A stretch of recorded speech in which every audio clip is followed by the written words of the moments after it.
विदेशों में आज आध्यात्मिक ज्ञान का परचम ये संस्था लहरा रही है।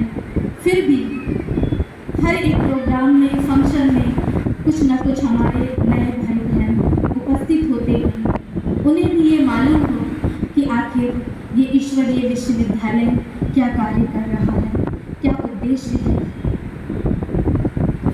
तो 1936 में निराकार परमपिता परमात्मा ने साकार माध्यम प्रजापिता ब्रह्मा के द्वारा सिंध हैदराबाद में इस ईश्वरीय विश्वविद्यालय की एक छोटे से बोर्डिंग के रूप में स्थापना की।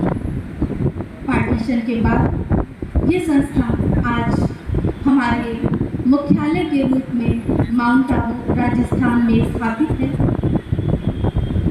हर एक इस संस्था को विश्वविद्यालय का नाम आखिर क्यों दिया गया?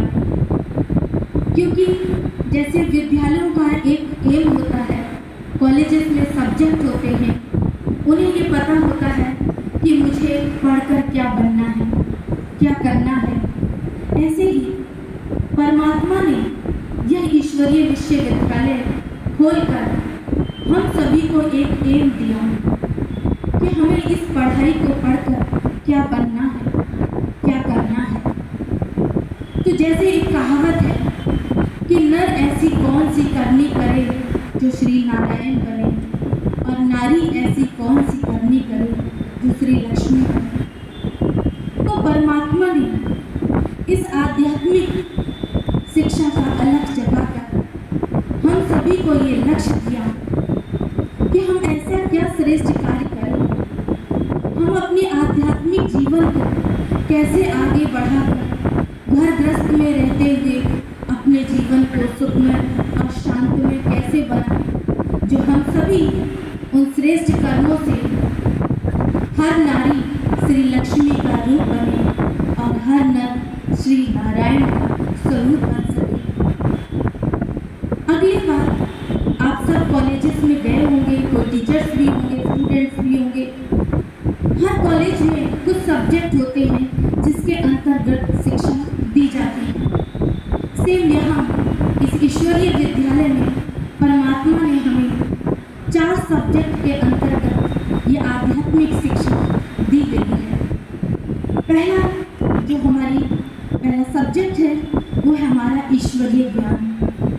ईश्वरीय ज्ञान के अंतर्गत हम जो परमात्मा ने हमें आध्यात्मिक ज्ञान दिया, उस ज्ञान को न केवल सुनना किंतु उसे प्रैक्टिकल जीवन में धारण करना।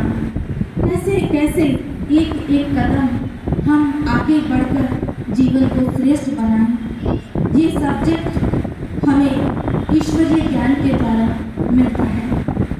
दूसरा है योग, यानी कि हम अपने जीवन में शक्तियों को कैसे धारण करें।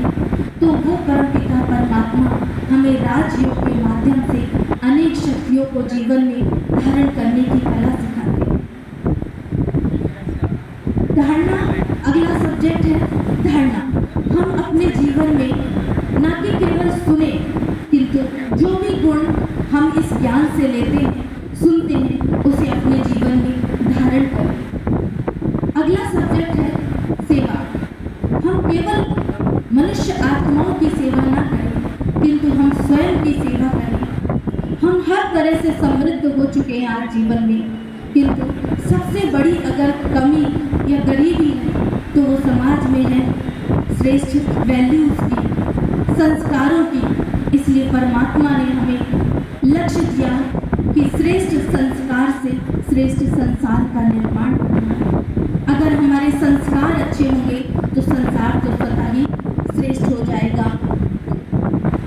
हमारी ईश्वरीय विश्वविद्यालय ने यूएन के द्वारा, यूएन संस्था के साथ कई प्रोजेक्ट्स पर कार्य किए हैं और 1986 में इसे 7 नेशनल अवार्ड शांति के मिले और एक इंटरनेशनल अवार्ड मिला हुआ है।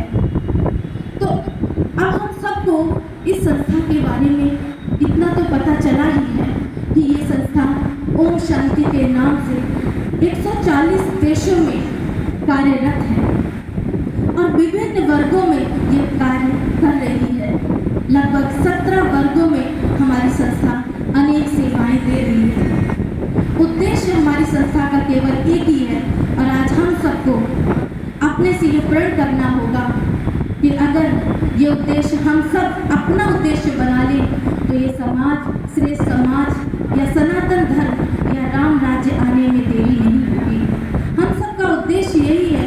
परमात्मा ने हमें लक्ष्य दिया कि हम बदलेंगे तो जग बदलेगा। स्व परिवर्तन से विश्व परिवर्तन। शास्त्रों में एक कहानी है कि गोवर्धन पर्वत को उठाने के लिए श्री कृष्ण ने गोपियों से उंगली का एक सहयोग मांगा।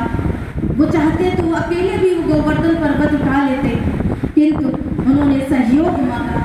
आज वो परम पिता परमात्मा स्वयं इस सृष्टि पर आकर हम सबसे सिर्फ एक उंगली का सहयोग चाहते हैं, जिससे हम सभी जिस भावना से यहाँ उपस्थित हुए हैं कि सनातन धर्म की जय हो और राम राज्य पुनर्स्थापित हो, तो हम सबको प्रण करना होगा कि हम बदलेंगे तो जग बदलेगा। स्व परिवर्तन से विश्व परिवर्तन। और कहा गया है कि अगर ईश्वर में आस्था है तो उलझनों में भी रास्ता है, उलझनों में भी रास्ता है। ओम शांति।